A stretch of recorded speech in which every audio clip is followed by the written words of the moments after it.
Friends, आज मैं ब्रह्मांड के बारे में विश्व के प्रमुख धर्म क्या कहते हैं बताने जा रहा हूँ। जैसे यहूदी, क्रिश्चियन, इस्लाम, बौद्ध धर्म, पारसी और हिंदू सनातन धर्म। तो शुरू करते हैं सबसे पहले यहूदी धर्म से। यहूदी धर्म को जुडाइज्म कहते हैं। यहूदी धर्म का मुख्य ग्रंथ है तोराह और जेनेसिस अर्थात उत्पत्ति। यहूदी धर्म के अनुसार ईश्वर, जिसे यावेह कहते हैं, ने शून्य से ब्रह्मांड की रचना की। सृष्टि ईश्वर की इच्छा और आदेश का परिणाम है। सबसे पहले प्रकाश बना, फिर आकाश, पृथ्वी, जल, जीव और अंत में मानव। यहूदी धर्म के अनुसार ब्रह्मांड की संरचना में पृथ्वी ब्रह्मांड के केंद्र में है। आकाश के ऊपर फर्मामेंट नभमंडल की तरह तारे ईश्वर द्वारा लगाए गए दीपक हैं।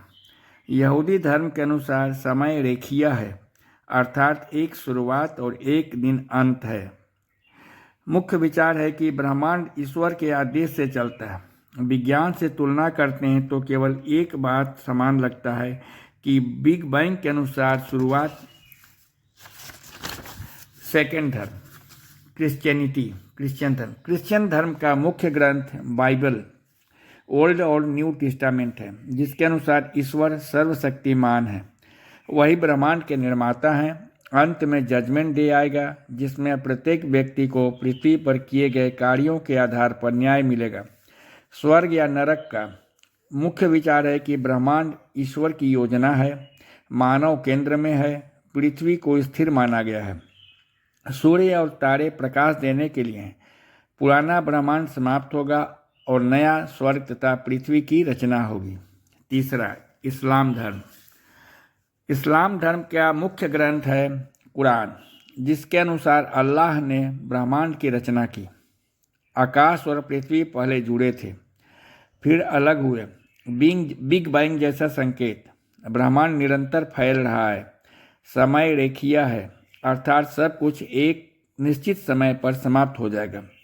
सूर्य, चंद्रमा, ग्रह अपने अपने मार्ग पर चल रहे हैं। सभी गतिशील हैं। हर पिंड अपनी कक्षा में है। हर पिंड अल्लाह समय से परे है। मुख्य विचार है इसका कि ब्रह्मांड नियमबद्ध, उद्देश्यपूर्ण और अल्लाह के नियंत्रण में है। अंत में ब्रह्मांड व्यवस्था टूटेगी, तारे बिखरेंगे, आकाश सिमट जाएगा। बौद्ध धर्म बुद्धिज्म। बौद्ध धर्म का मुख्य ग्रंथ है त्रिपिटक। बौद्ध धर्म के अनुसार कोई सृष्टिकर्ता ईश्वर नहीं है। ब्रह्मांड अनादि अर्थात नो फर्स्ट बिगिनिंग और अनंत है। सृजन विनाश का सतत चक्र चलता है, अर्थात समय चक्रीय है। ब्रह्मांड का कारण और कार्य से चलता है, यानी कॉज इफेक्ट से ब्रह्मांड चलता है, अपने नियम से चलता है। ब्रह्मांड में अनेक लोक धातु मतलब वर्ल्ड सिस्टम्स हैं। हर लोक का जन्म, विनाश और विकास होता है।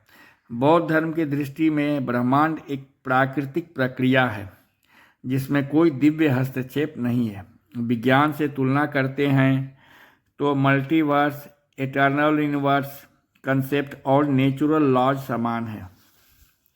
पारसी धर्म जोरोस्ट्रियन पारसी, इनका मुख्य ग्रंथ है अश्वेता, अहुरा मजदा, सत्य और प्रकाश। सर्वोच्च बुद्धिमान सृष्टिकर्ता देवता हैं, जो अंगड़ा मेन्यू के साथ संघर्ष में रहता है। ब्रह्मांड में अच्छाई और बुराई का संघर्ष चलता रहता है। अंत में अच्छाई की जीत होगी। ब्रह्मांड नैतिक युद्ध का क्षेत्र है। जैन धर्म के अनुसार ब्रह्मांड को न तो किसी ने बनाया है और न ही नष्ट कर सकता है। यह हमेशा से अस्तित्व में था और हमेशा रहेगा। इसका कोई ईश्वर या सृष्टिकर्ता नहीं है। ब्रह्मांड 6 मूल द्रव्यों से बना है। जीव, पुद्दल मतलब पदार्थ, धर्म मतलब गति का माध्यम, अधर्म स्थिति का माध्यम, आकाश मतलब स्थान और काल मतलब समय। ब्रह्मांड अपने स्वयं के प्राकृतिक नियमों और कार्य कारण काउज एंड इफेक्ट के सिद्धांत से चलता है। किसी बाहरी शक्ति के हस्तक्षेप की आवश्यकता नहीं होती। हिंदू सनातन धर्म मुख्य ग्रंथ है वेद, उपनिषद और पुराण। हिंदू धर्म के अनुसार ब्रह्मांड अनादि अनंत है, न कोई पहली सृष्टि न अंतिम, बार बार बनता है और मिटता है, मतलब यह चक्रीय है। सृष्टि होती है, स्थिति और लय अर्थात चक्रीय प्रकृति है। अनेकों ब्रह्मांड है, विज्ञान के अनुसार मल्टीवर्स जैसी धारणा। धर्म अनुसार ब्रह्मा सृष्टि करते हैं, विष्णु पालन करते हैं और शिव संहार करते हैं। समय की कल्पना अरबों वर्षों में इस प्रकार है। युग, मनवंतर और कल्प जिसका विवरण इस प्रकार है। सतयुग 17,28,000 वर्ष, त्रेता युग 12,96,000 वर्ष, द्वापर युग 8,64,000 वर्ष, कलियुग 4,32,000। इस प्रकार 4 युग हुए। मनवंतर, एक मनवंतर में 71 चतुर्युग होते हैं। कल्प, और एक कल्प में 14 मनवंतर होते हैं। कल्प की अवधि 4,32,00,000,000 वर्ष है, जो कि पृथ्वी की आयु आश्चर्यजनक रूप से विज्ञान की गणना के करीब है। वेद के अनुसार ब्रह्मांड चेतना से उत्पन्न हुआ है।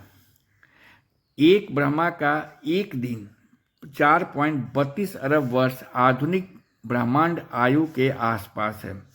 वेद के अनुसार अनेक ब्रह्मांड हैं। हर ब्रह्मांड में अलग अलग ब्रह्मा हैं, जो कि एक विज्ञान के मल्टीवर्स कंसेप्ट के समान है। ब्रह्मा मतलब चेतना प्लस ऊर्जा है, प्रकृति ऊर्जा है, पुरुष चेतना। विज्ञान से तुलना करते हैं तो यह cyclic universe, multiverse, energy, base reality Veda भी कहता है। ऋग्वेद सूक्त 10.129 के अनुसार न सत था न असत था, न आकाश था न पृथ्वी, न मृत्यु न अमरता। पहले केवल अंधकार था, केवल एक था अज्ञात। जो उत्पन्न हुआ वह शून्य से ऊष्मा के बल से अस्तित्व में आया।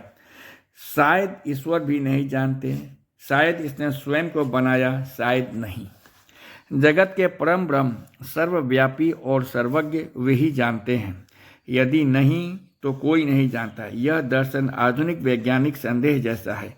ब्रह्मांड कैसे बना? वेद कहता है कि सृष्टि की शुरुआत अनिश्चित, पहले अविभक्त अवस्था, फिर तपस मतलब ऊर्जा उत्पन्न है, फिर कंपन, ओम मूल कंपन से उत्पन्न, फिर कंपन का विस्तार हुआ। यह big bang plus inflation plus quantum uncertainty से मेल खाता है। शिव संहार करते हैं, मतलब ऊर्जा का पुनर्संतुलन। संहार मतलब प्रलय, प्रलय विनाश नहीं, रिसाइकलिंग। ओम नाद है, ओम मूल कंपन है, ओम का विच्छेद। ओम अ सृष्टि, उ स्थिति, म लय। आधुनिक भौतिकी भी सब कुछ कंपन है, आधुनिक भौतिकी भी सब कुछ कंपन है कहता है। स्ट्रिंग थ्योरी, ब्रह्मांड ठोस नहीं तरंग है।